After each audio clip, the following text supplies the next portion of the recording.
Hi everybody, my name is Kunle Pelemo. You can call me KP. I'm asking you to join me every Friday 5:30 p.m. GMT on the MHAASP Show right here on MZ Radio London. It's a show where we talk about mental health and suicide prevention. Set a reminder for that.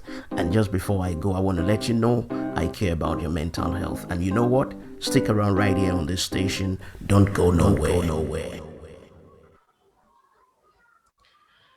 Welcome to this edition of the MHAASP Show with KP on MZ Radio London and AP Radio UK. I'm highly delighted to have you all join me from wherever you are listening. My name is Kunle Pelemo. You can call me KP. And you know what? I'm in the building for the next 30 minutes or thereabout for another bumper package on the show. For the next couple of weeks, we'll be dwelling on issues related to addiction and recovery. It's been established that addiction and substance abuse have damaging effect on a person's physical and mental health, as well as the entire quality of life. Joining me to address this issue is a renowned addiction and recovery expert who for nearly 20 years has been inspiring men and women of all ages to overcome substance abuse issues and go on to live a healthy, drug-free, and productive life. He's an acclaimed motivator with many successful recoveries to his credit. Ladies and gentlemen, let's welcome none other but Deryl Glaze to the show. Good to have you, Deryl. KP, it's an honor to be here. Thank you so much for having me on the show. And I want to just thank you so much for coming across the water, so to speak, and getting me to be a part of your broadcast. It's a pleasure to have you as well. You've done a lot, and I know that it is so important to have you also reach out to our listeners, reach out to everybody who is going to be listening to this, either on the live broadcast or somehow how we're going to reproduce this and make it available for people afterwards. So it's such a great pleasure to have you. Today, we are looking at deception, the mind of an addict. So I'm going to pass the ball to you now, Deryl. Thank you so much, KP. Appreciate it. Well, hello for everybody. My name is once again is Deryl Glaze, and I am here in the United States. And I just want to thank you for tuning in to listen to something that could probably be a benefit and also a help to you. And I believe if you're dealing with substance issues or dealing with or have someone in your life that you know that suffers from substance abuse issues. So I want to kind of start off with the story. We're going to talk about today the deception, the mind of an addict, deception, the mind of an addict. And I want to tell you about a story about a young man who I used to work with years ago at a treatment center I was affiliated with. This young man had been in and out of treatment about 4 or 5 different times. And every time he came into our intense inpatient treatment center, it was always the same thing. He always came in and said, I'm going to do it this time. I'm going to get it right this time. I'm going to make it happen this time. I'm going to be there for my family, the whole 9 yards. He would always say these things and be positive about it. He would dig into, what things that he needed to do and concentrate and focus on once he got out of our substance abuse program. The problem was, though, is that he had a problem of staying. He always wanted to take off and go after he got to a certain point. He started letting the things on the outside, the addiction, the lifestyle that went along with it, become more of a draw on his life. So this always caused him to leave on a regular basis. With that process being said, eventually this last time that he came to us, he came to me and begged me and said, Deryl, I want you to be my mentor. When I finish this, I want to make sure I have somebody that I can talk to, somebody who can work with me to make sure I don't fall victim to my addiction again. And I said to him, I said, okay, I'll make you a deal. You finish this program and we'll take a look at me actually working with you after you're all said and done. Well, that was on a Friday. I came back to work on that Monday and he was gone. He left the program. He decided to go out and go right back into his addiction. He showed up 3 days later to come claim the rest of his stuff he left behind. And in that process, I looked him in the eye and I said, what happened? What is it? What is it that you decided to leave when you were so confident about staying this time? You were so confident about making sure you were going to get this thing right and start living a productive life.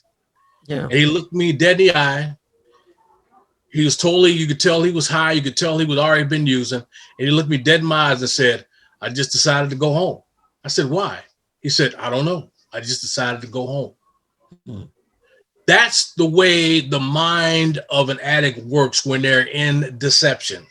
You start believing the fact that one, you want to start off one way, but then all of a sudden you turn into something different because of the voices you listen to, the voice of the deception inside your head.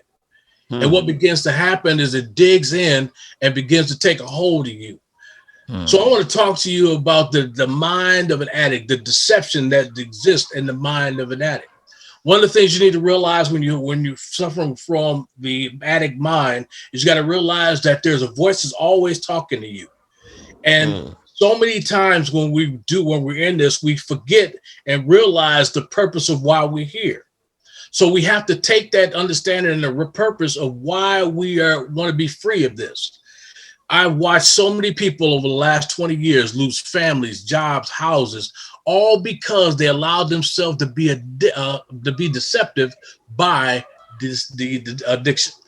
So understand, it's important that we realize is that you have to allow yourself to realize the reason why you're doing what you're doing. Why are you seeking help? Why did you come to an inpatient, or why did you come to an outpatient treatment facility? Why are you seeking help? That all of a sudden you were hanging at the gallows, so to speak, wanting to get help, and then literally 2, 3 days, 5 days, maybe 15 days, 20 days later, you're ready to walk out the door, thinking you've got it all. The conversations you would hear, listen to them have with their loved ones, telling them that they've got this, they've made this happen. You know what? I'm cured. I know I've been in my addiction for the last 10, 15, 20 years, but now after 2 weeks, I've got it. I don't have to finish this program. I've made it. I'm going to go out there and make a success for myself. And every time they fall, every time they go right back to what's familiar. It may not happen immediately, but it does happen. Yeah. So we have to guard against the mind, the addict mind, which is the deceptive mind. So the first thing, like I said, making sure that you understand why you're seeking the help, why you need the help that you need. The second thing you need to do is you need to have a why. Why are you doing this? Okay. Why? Yeah. What is your motivating factor? Okay. I always tell people on a regular basis, if your why doesn't make you cry, it's not your why. You got to have a strong why that's going to put you in a position that's going to keep you going. I remember a couple of years ago, we were celebrating a young man who had 19 years of recovery under his belt. And in that process of that 19 years of recovery he had, I got him by himself on his back porch and I asked him the question. I said, let me ask you, what was the key to your success when so many else have failed? So many else have gone by the wayside. What was the key to your success? And he said, Deryl, the only thing that made me do it right this time, and he began to cry, the tears began to well up in his eyes. And he said these words that totally shocked me. He said, I didn't want another man sleeping with my wife or raising my children. Wow. And I looked at him and I said, wow, that's powerful. That was his why. That was his why that carried him for 19 years in his recovery. Because he went on to tell me about the story where his wife told him, if you don't get it right this time, I'm done. I'm taking the kids and I'm out of here. And the whole entire time while he was in this inpatient treatment program, he kept thinking to himself, I don't want another man to raise my kids. I don't want a man to sleep with my wife. And that was his motivating factor. Today, they have a great marriage. They have raised awesome kids who are now adults, and they're doing well. So you got to have a strong why of why you were doing the very things that you were doing. Okay? If your why doesn't make you cry, it's not your why. It's important to realize. The third thing I want to share with you about how to make sure that you guard yourself against a deceptive mind is you need to have things you need to say about yourself on a regular basis. What do you say about you? See, a lot of times when it comes to addicts, because they burn so many bridges, because they've hurt so many people, they start listening to what other people are saying about them. So they think that's all it's going to be as far as their lot in life. The truth of the matter is that because of that, you need to change your thinking based on what you say about you. It's not about what others say about you. It's about what you say about you. What are you saying about yourself right now to keep you in the mindset that you're going to be successful? You got to have affirmations. You got to have words that you can speak over your life on a regular basis that will change you and get you from where you are now to where you desire to be.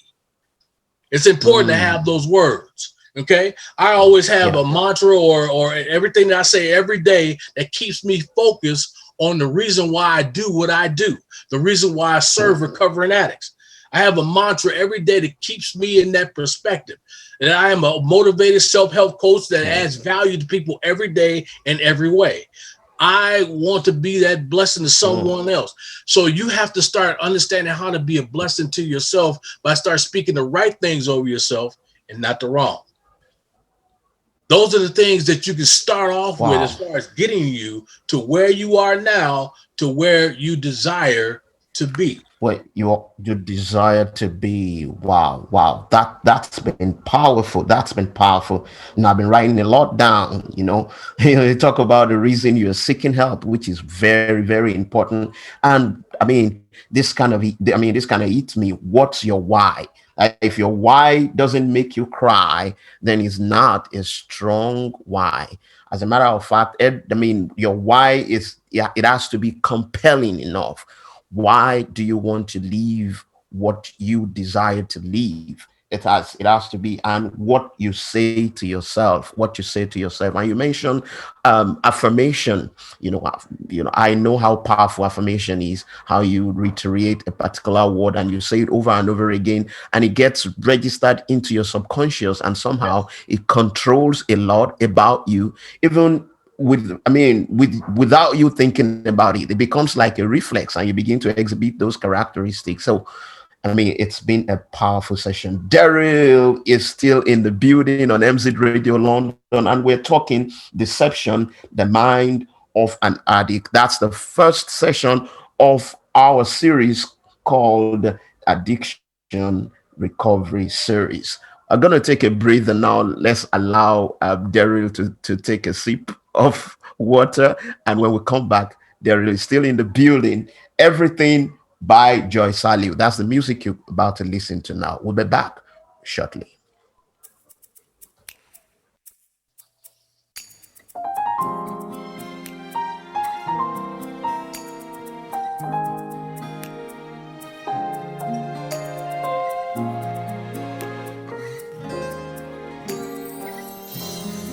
I've searched all over, but I know fit find one person when for love me like you do, when fit do the things you do, in all day, in all day. Oh, oh. Now you be my everything, oh God. You've been my everything, oh God. Oh, now you've been my everything, oh God. Oh, now you've been my everything, oh God. My joy, my peace, my life.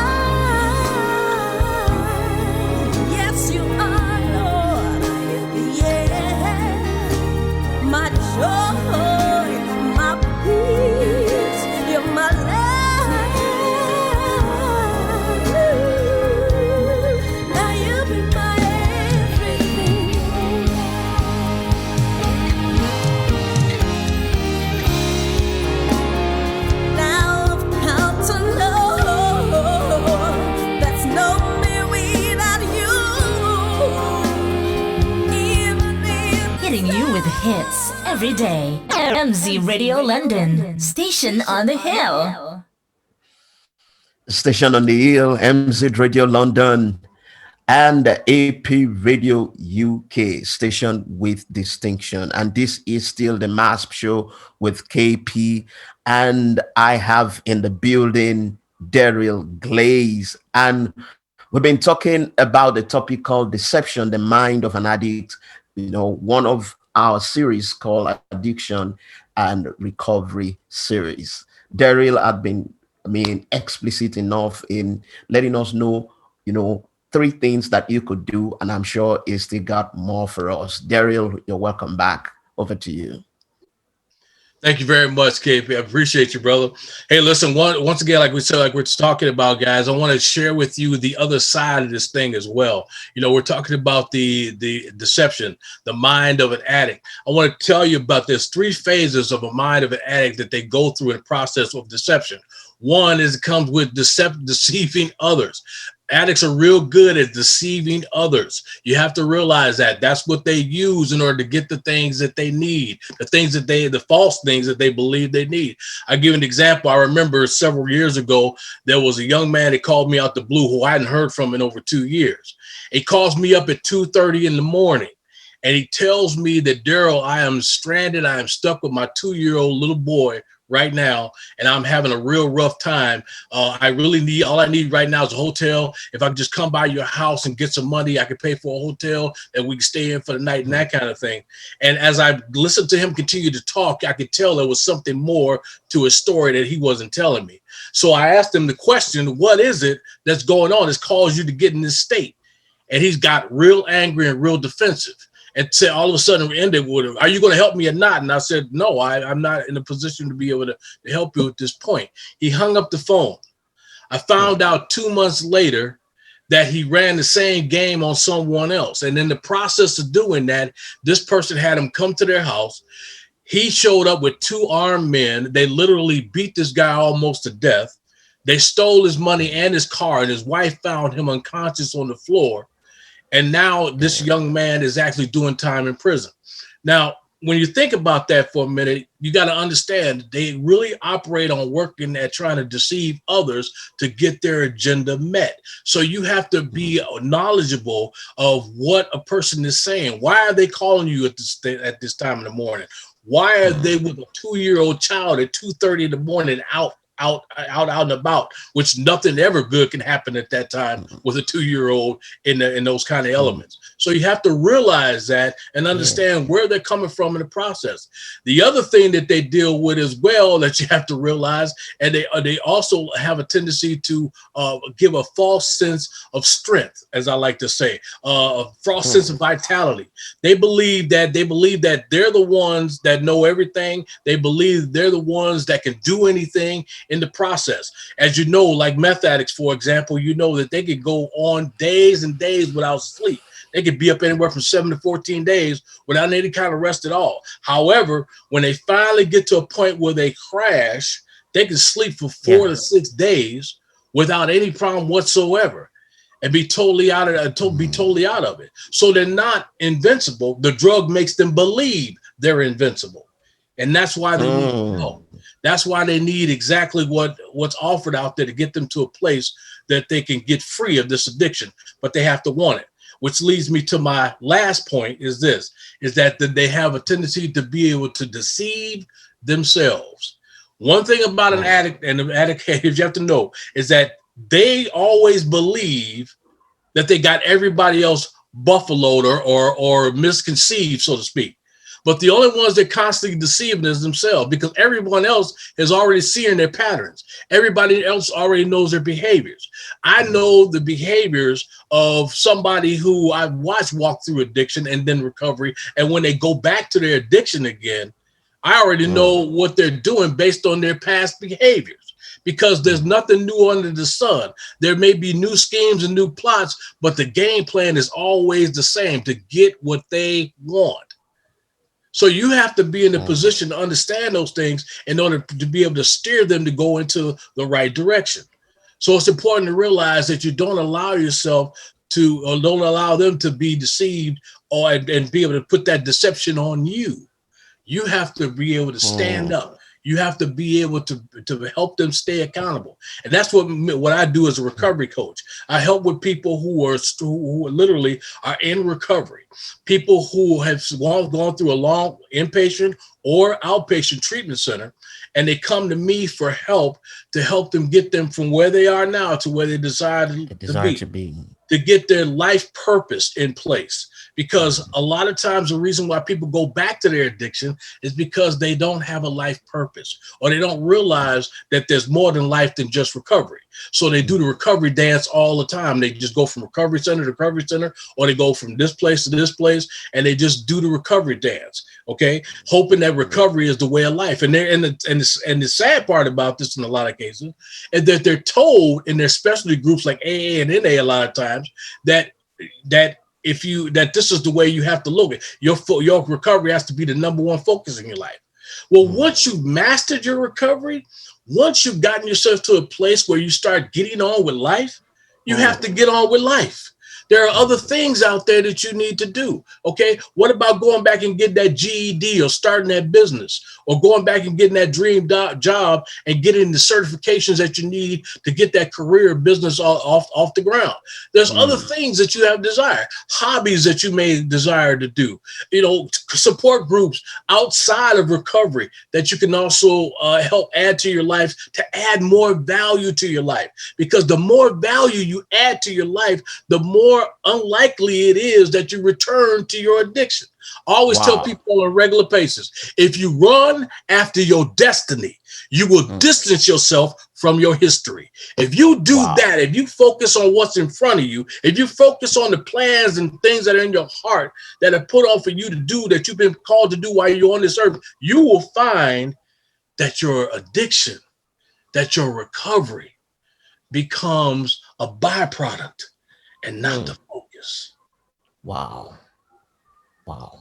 That's powerful. That's powerful, Derry. I think I saw some of your teachings or some of your writings when you said that when your purpose should be the focus, not the recovery. You clearly mentioned that while speaking, when you keep thinking about something bigger than the recovery, that will definitely take you on that path of victory. Now, just before we round off, before we go, I know this had been a very critical issue that had been affecting a whole lot of people, and is affecting their physical health, mental health, and their entire well-being.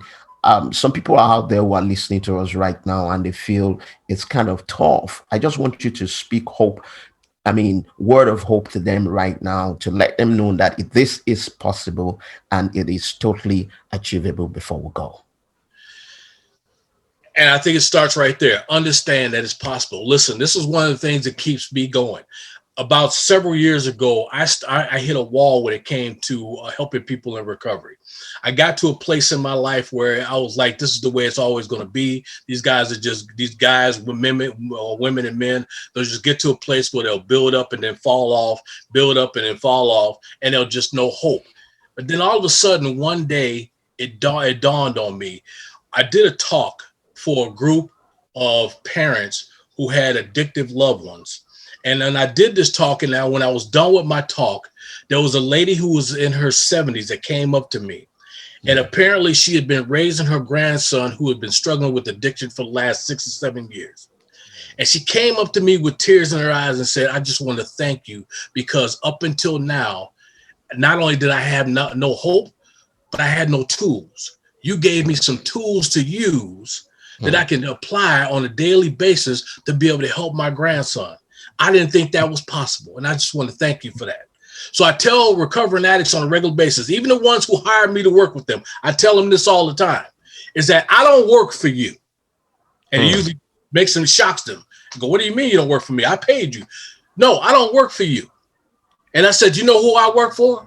Okay. I work for that 5-year-old little boy that keeps going to his mama day in and day out and says, you know what? When is daddy going to take time out to play with me? When is he going to stop going out and playing with his friends? I work for that woman who's right now working 2 jobs to hold down the house and raising their kids while they're out partying and doing their thing, and she's holding on by a thread, hoping that this one time you go to treatment, you finally get it right. That's who I work for. I work for that person, that grandparent, or that parent that sits up every day praying that next 2:00 in the morning phone call that they receive is going to be you locked up somewhere and not in a morgue. So that changes the game. When I started thinking that way, man, it changed my focus. It changed my vigor. It changed my burning desire to want to help these people succeed. And that's my focus. That's my goal. And that's why I do what I do. Because although I may have a client that hires me to help them, I realize I'm not working for them. I'm working for the success that other people are still believing in them for. So with that, I encourage you, find that reason why you do what you do when you're working with people in recovery, when you are a recovering addict yourself. Find that reason, find that why we talked about to get you from where you are to where you desire to be. Because I'm telling you, you are somebody and you do matter.